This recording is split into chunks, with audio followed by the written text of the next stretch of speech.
Ada tekad di matanya, seolah-olah dia telah kehilangan harapan pada orang-orang ini. "Tuan Hu, ayo kita pergi," kata Chen Ping kepada Hu Mazi di sampingnya. Hu Mazi tertegun sejenak, lalu menyadari bahwa Chen Ping telah menyerah.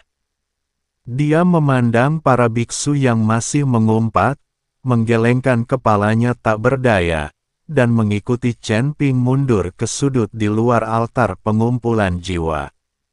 Mereka berdiri di sana, diam menyaksikan semua yang terjadi di altar pengumpulan jiwa, dengan perasaan campur aduk di hati mereka. Ketika biksu berjubah emas melihat Chen Ping berhenti menyerang, senyum puas muncul di wajahnya. La berteriak kepada kerumunan, "Kalian lihat itu. Mata-mata ini bersalah. Semuanya, teruslah berkonsentrasi dan jangan biarkan dia mengalihkan perhatian kalian. Sebentar lagi, saatnya bagi semua orang untuk menerobos." Sambil berbicara, dia mengangkat kembali Rui Giok dan menggumamkan sesuatu. Rui Giok mulai memancarkan cahaya lembut namun hipnotis lagi, dan rune hitam di bawah platform juga menyala lagi, dan retakannya perlahan sembuh. Para pendeta yang terkejut itu ragu-ragu sejenak, lalu benar-benar menutup mata mereka lagi dan jatuh ke dalam keadaan mendengarkan khotbah lagi. Benang-benang jiwa berwarna biru muda kembali melayang keluar dari antara alis mereka dan bergegas menuju alur. Benang-benang jiwa itu bagaikan aliran-aliran kecil, menyatu dalam alur-alur, seakan-akan menceritakan ketidaktahuan dan kesedihan mereka. Hu Mazi sangat marah hingga dia mengepalkan tinjunya dan berkata, "Orang-orang ini sangat bodoh." Dia benar-benar tidak dapat mengerti mengapa para pendeta itu begitu mudah tertipu oleh pendeta berjubah emas dan bersedia mengorbankan jiwa mereka untuk kesempatan terobosan yang ilusif. Chen Ping menyaksikan kejadian itu dalam diam, tatapannya tenang dan damai. La dapat melihat bahwa setelah benang-benang jiwa mengalir ke dalam alur, guci jiwa yang berada jauh di dalam alur terus bergetar, dan samar-samar ia dapat mendengar tangisan jiwa yang lebih jelas datang dari dalam. Suara itu penuh dengan keputusasaan dan rasa sakit. Guci itu pasti berisi jiwa banyak kultivator. Jiwa-jiwa itu berjuang dalam guci-guci jiwa, sambil menjerit dalam diam, namun tak seorang pun dapat mendengarnya. Seiring berjalannya waktu, cahaya Rui Giok menjadi semakin terang, dan rune hitam di bawah panggung tampak hidup, terus-menerus berkedip dengan cahaya aneh. Bagi para pendeta yang memejamkan mata dan berkonsentrasi, benang-benang jiwa yang mengambang keluar dari alis mereka menjadi semakin tebal, dan benang beriang jiwa yang awalnya berwarna biru muda secara bertahap berubah menjadi putih keabu-abuan, yang merupakan tanda bahwa asal-usul jiwa mereka sedang digali. Benang jiwa berwarna putih keabu-abuan ini bagaikan aliran sungai yang tercemar, membawa aura yang tidak menyenangkan. Kira-kira sebatang dupa waktu berlalu, dan biksu berjubah emas itu tiba-tiba menyimpan Rui Giok, dan rune di bawah panggung langsung meredup. Guci jiwa yang berada jauh di dalam alur itu kini telah meluas hingga setinggi setengah manusia, dan permukaannya ditutupi dengan pola-pola jiwa yang berliku-liku, seperti wajah-wajah kesakitan. Tangisan jiwa yang datang dari dalam tertahan dan menyakitkan, seakan-akan ada banyak jiwa yang terzalimi yang berjuang di dalam. Suara itu bergema di altar pengumpulan jiwa, membuat orang-orang bergidik. Rekan-rekan Taois, Selamat atas terobosan kalian. Biksu berjubah emas itu memasang senyum munafik dan membungkuk kepada semua orang. Ada kesan bangga dan sinis dalam senyumnya, seolah-olah dia sedang mengagumi karya agungnya sendiri. Para biksu itu membuka mata mereka satu persatu, dan merasakan seluruh tubuh mereka terasa ringan dan energi spiritual di tubuh mereka terasa sedikit lebih lancar daripada sebelumnya. Mereka benar-benar berpikir bahwa mereka telah menembus kemacetan. Mereka begitu terhanyut dalam kegembiraan atas terobosan mereka hingga mereka tidak menyadari betapa berharganya sesuatu yang telah hilang. Seorang biksu berpakaian kasar dan bercelana pendek melambaikan tinjunya dengan penuh semangat, "Terima kasih atas bimbinganmu, Abadi. Aku merasa hambatannya telah benar-benar mengendur." Wajahnya dipenuhi senyum bahagia, seakan-akan dia melihat gambaran indah tentang masa depannya yang akan semakin membaik. Kultivator parubaya lainnya begitu gembira hingga air mata menggenang di matanya. "Saya telah tertahan di puncak alam abadi duniawi selama 3 tahun, dan hari ini akhirnya saya berhasil. Abadi, kebaikan Anda yang luar biasa tak akan pernah terlupakan." Dia berlutut sambil mengeluarkan suara plop dan bersujud berulang kali kepada biksu berjubah emas, seolah-olah biksu berjubah emas itu adalah orang tuanya yang terlahir kembali. Sesaat, altar pengumpulan jiwa dipenuhi suara syukur. Para biksu mengelilingi biksu berjubah emas itu, berharap mereka bisa segera memujanya sebagai guru mereka. Mereka menganggap biksu berjubah emas itu sebagai penyelamat mereka, tetapi mereka tidak tahu bahwa mereka telah jatuh ke dalam jurang yang tidak ada jalan keluarnya. Biksu berjubah emas itu melambaikan tangannya dengan rendah hati, tetapi kilatan kekejaman yang nyaris tak terlihat di matanya. Orang-orang ini telah kehilangan sebagian jiwa mereka, dan aliran energi spiritual yang lancar hanyalah ilusi sementara. Tak lama lagi mereka akan menyadari bahwa kultivasi mereka telah menurun, dan bahkan kecerdasan spiritual mereka telah rusak.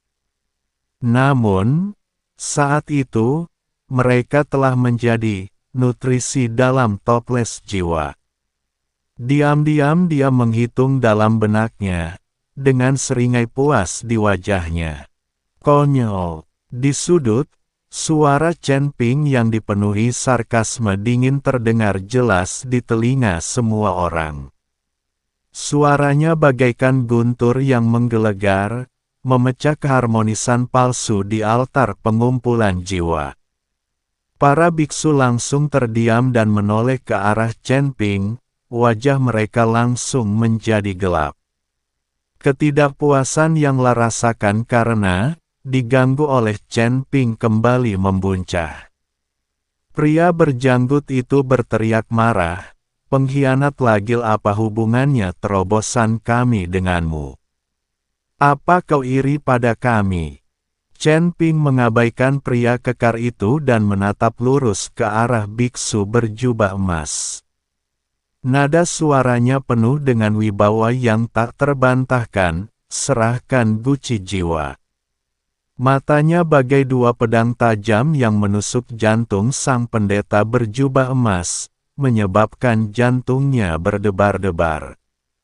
Ekspresi biksu berjubah emas itu berubah, dan ia langsung berpura-pura bingung. "Apa yang kau bicarakan, rekan Taois? Guci jiwa apa? Aku tidak mengerti." Sambil berbicara, dia diam-diam melangkah mundur, tangannya sudah meraih jimat komunikasi di pinggangnya. Dia tahu kekuatan Chen Ping, jadi dia harus memberitahu Master Istana ke-6. Selama dia menunda sebentar, dia bisa mendapatkan dukungan dari istana keenam. Sang biksu berjubah emas berdoa dalam hati, berharap agar master istana keenam dapat segera datang, menyelamatkannya dari kesulitan ini. Tidak mengerti. Chen Ping mencibir dan sosoknya tiba-tiba menghilang dari tempatnya. Dia sangat cepat, seperti hantu, dan mustahil untuk melacaknya. Ketika dia muncul lagi, dia sudah berdiri di tengah panggung, dengan tangan kanannya terulur langsung ke arah alur. Gerakannya bersih dan halus, tanpa keraguan. Melihat ini, biksu berjubah emas menjadi cemas dan mengeluarkan kipas lipat, menepuk punggung Chen Ping, sambil berteriak, "Rekan-rekan Taois. Pengkhianat ini ingin mencuri harta kuil, dia menghancurkan aspirasi Taois kalian. Hentikan dia." Para kultivator yang baru saja menerobos sudah tidak puas dengan Chen Ping, dan ketika mereka mendengar kata-kata, mencuri harta karun, mereka langsung marah. Mereka tampak seperti telah disuntik dengan dosis stimulan. Lebih dari selusin biksu bergegas menuju Chen Ping secara bersamaan, dengan senjata ajaib di tangan mereka. Meskipun fluktuasi energi spiritual tidak setajam sebelumnya, fluktuasi tersebut masih membawa sedikit keganasan. Tanpa menoleh sedikit pun, Chen Ping tiba-tiba memancarkan tekanan kuat dari tubuhnya. Tekanan itu bagaikan gunung yang runtuh, seketika menutupi seluruh altar pengumpulan jiwa. Udara terasa membeku, membuatnya sulit bernapas. Para pendeta yang menyerbu itu bahkan tidak sempat mengangkat tangan mereka sebelum mereka terpaku ke tanah karena tekanan, tidak dapat bergerak, dengan ekspresi ngeri di wajah mereka. Baru pada saat itulah mereka menyadari bahwa energi spiritual dalam tubuh mereka telah menjadi sangat stagnan, dan mereka bahkan tidak dapat mengerahkan setengah dari kekuatan mereka sebelumnya. Seolah-olah ada kekuatan tak kasat mata yang menahan mereka, mencegah mereka menampilkan kemampuan mereka. Bagaimana ini bisa terjadi? Kekuatan spiritualku, seorang kultivator bergumam ngeri, sambil tanpa sadar menyentuh dahinya. Kali ini, dia jelas merasakan bukan hanya sensasi gel di antara kedua alisnya, tetapi juga rasa hampa dan tidak ada apa-apa, yang merupakan jejak yang tertinggal setelah jiwanya diambil. Hatinya dipenuhi rasa takut dan penyesalan, tetapi sudah terlambat. Para biksu lainnya pun bereaksi satu persatu, wajah mereka memucat, dan kegembiraan atas terobosan itu pun sirna, tergantikan oleh ketakutan yang mendalam. Mereka akhirnya menyadari bahaya yang mereka hadapi, tetapi mereka tidak tahu bagaimana cara keluar. Chen Ping mengabaikan para biksu yang panik dan mengeluarkan guci jiwa setinggi setengah manusia dari alur dengan tangan kanannya. Jejak api hitam dan putih muncul di ujung jarinya dan dengan lembut menyentuh guci jiwa. Api itu mungkin tampak lemah, tetapi mengandung kekuatan besar. Pola-pola jiwa di permukaan toples jiwa itu langsung retak, dan beberapa benang jiwa berwarna biru muda melayang keluar. Begitu bersentuhan dengan udara, benang-benang itu terbang menjauh bagai burung yang ketakutan. Itulah sisa jiwa seorang kultivator yang jiwanya telah lama tercabut. Tanpa inang, lah hanya bisa mengembara tanpa tujuan. Mereka melayang di udara, seolah mencari rumah mereka. Itu, benang jiwa, kata seorang lelaki tua berambut putih dengan suara gemetar, matanya penuh ketidakpercayaan. Dia akhirnya mengerti bahwa apa yang dikatakan Chen Ping sebelumnya memang benar. Mereka tidak membuat terobosan sama sekali, tetapi jiwa mereka telah tersedot. Hatinya dipenuhi penyesalan dan rasa menyalahkan diri sendiri, dan dia membenci dirinya sendiri karena begitu mudahnya mempercayai kata-kata biksu berjubah emas itu. Rekan Taois, tolong bebaskan jiwa Kamil.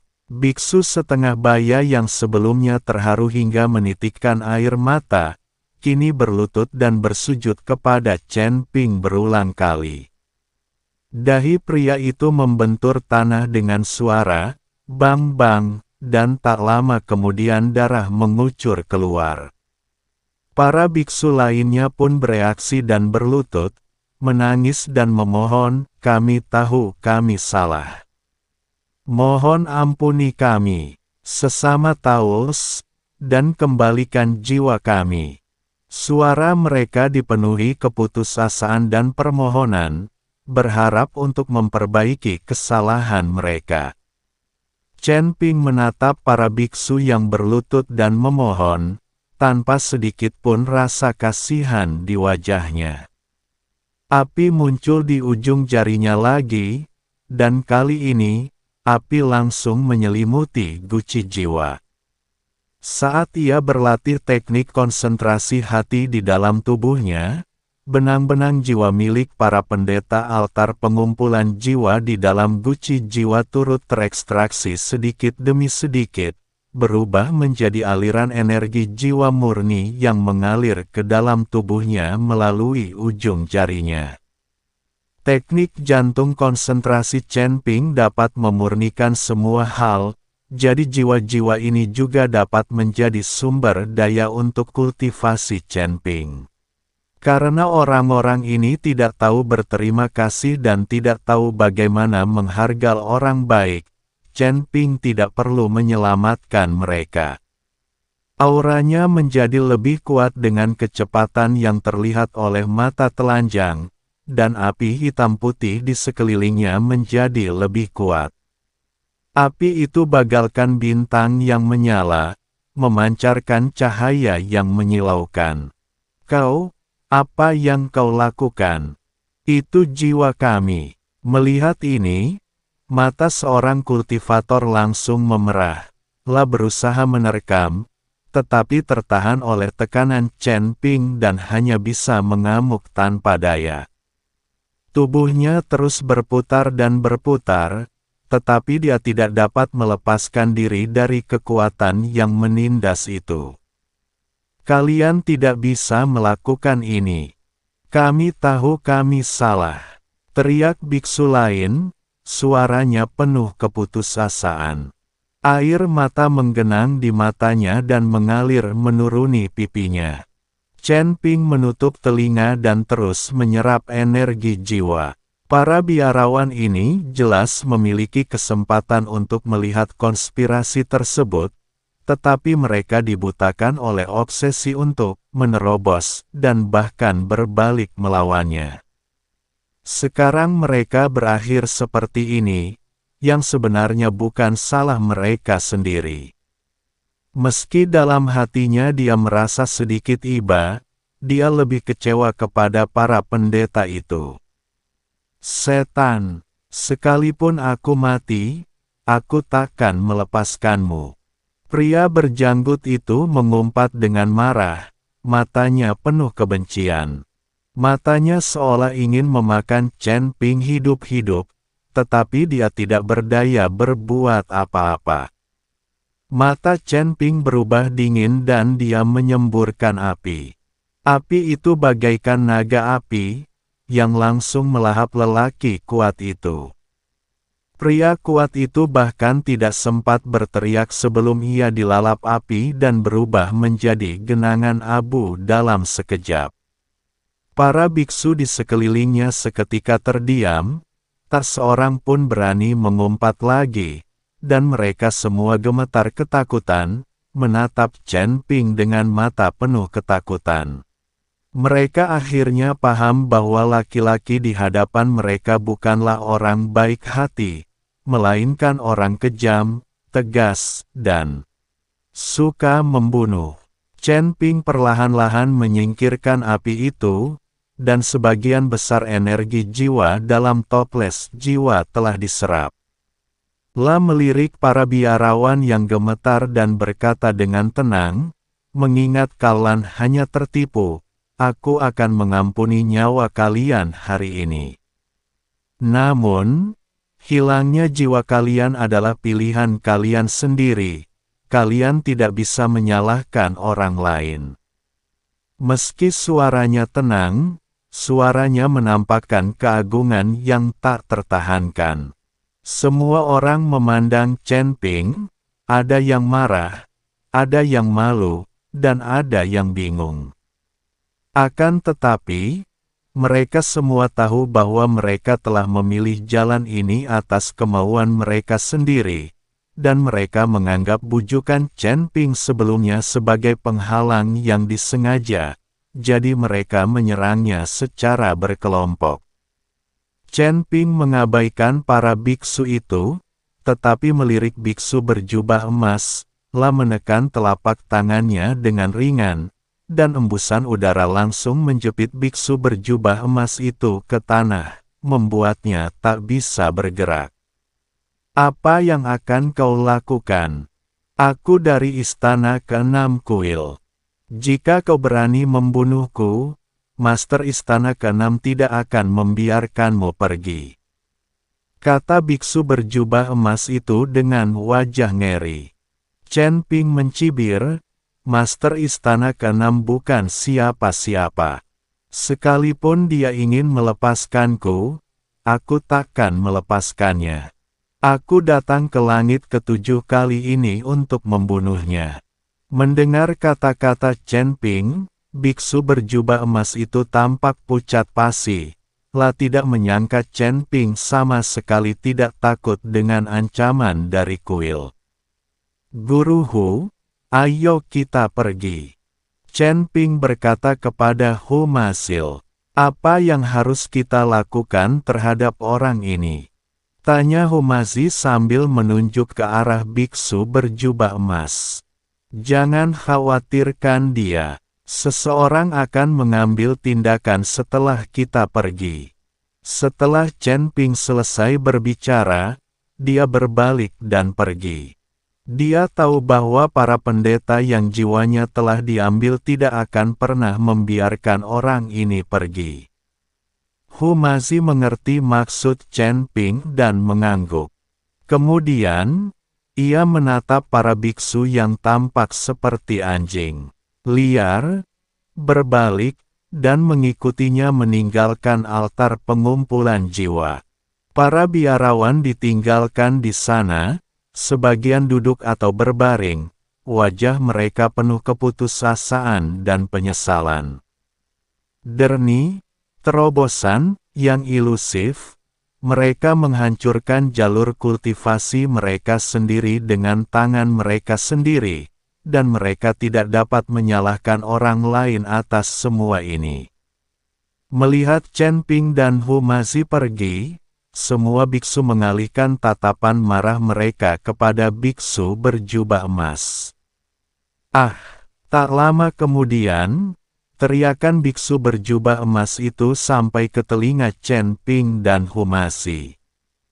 Gunung di langit ke-7 bagaikan sarang binatang buas raksasa yang tersembunyi dalam kegelapan, penuh dengan suasana misterius dan berbahaya. Ruang pertemuan di aula ke-6 bait suci bagaikan jantung seekor binatang raksasa yang berdetak dengan irama tegang dan marah. Master Istana ke-6 duduk di kursi pertama. Sosoknya yang tinggi memancarkan aura keagungan tanpa terlihat marah. Ujung jarinya dengan lembut memainkan jimat giok putih, yang berkelap-kelip dengan cahaya lembut namun misterius di bawah cahaya lilin. Cahaya lilin di aula bergoyang liar, bagaikan sekelompok peri yang gelisah, memancarkan cahaya dan bayangan di dinding, membuat ekspresi jahat di wajah Master Istana ke-6 semakin jelas. Baru-baru ini, ia menerima pesan dari biksu berjubah emas. Pesan itu membawa sedikit kegembiraan dan kebanggaan, memberitahunya bahwa semuanya berjalan lancar di altar pengumpulan jiwa dan bahwa Guci Jiwa telah mengumpulkan benang jiwa dari hampir 1000 kultivator. Menurut rencana, dalam beberapa hari, Guci Jiwa yang membawa kekuatan jiwa dari para biksu yang tak terhitung jumlahnya ini akan diserahkan ke Istana Dao Jahat, menyelesaikan transaksi rahasia dan berbahaya. Master Istana ke-6 tampaknya telah melihat imbalan yang berlimpah setelah transaksi yang sukses dan peningkatan lebih lanjut statusnya di Kul, dan sudut mulutnya tanpa sadar terangkat sedikit. Sekarang, di gudang Istana ke-6, sejumlah besar batu abadi menumpuk. Selama Master Istana ke-6 dapat mengirimkan batu-batu abadi ini kepada Master Istana ke-3, masa depannya akan cerah. Namun, takdir tampaknya selalu ingin memberikan pukulan fatal kepada orang-orang ketika mereka sedang dalam kondisi paling sombong. Pada saat ini, jimat komunikasi yang rusak tiba-tiba terbang dari luar aula seperti meteor yang tidak terkendali. Kertas jimat itu meledak di udara seketika, berubah menjadi pecahan-pecahan kecil yang tak terhitung jumlahnya, hanya menyisakan suara-suara terputus-putus yang dipenuhi rasa takut dan putus asa yang bergema di udara.